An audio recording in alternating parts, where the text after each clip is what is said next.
এই ভিডিওতে আমি নিয়ে আসলাম ব্যক্তিত্বের বৈশিষ্ট্য বা প্রকৃতি, characteristics or nature of personality.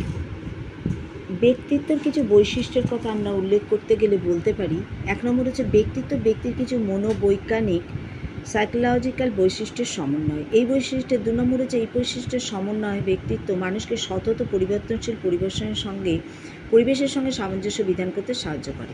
3 নম্বর হচ্ছে ব্যক্তিত্ব ব্যক্তির জৈব মানসিক সংগঠন, অর্থাৎ ব্যক্তিত্বের বিকাশে দেহ ও মন উভয়ের ভূমিকাই বর্তমান।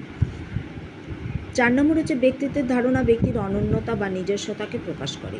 5 নম্বর হচ্ছে ব্যক্তির আচরণের নির্ধারণ, এটি একটি আচরণগত গতি প্রকৃতিকে নির্দিষ্ট করে।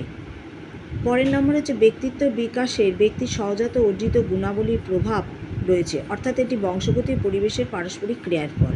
লাস্টলি হচ্ছে ব্যক্তিত্ব পরিমাপযোগ্য এবং বর্ণনাযোগ্য। ভিডিওটি ভালো লাগলে লাইক করবেন, শেয়ার করবেন।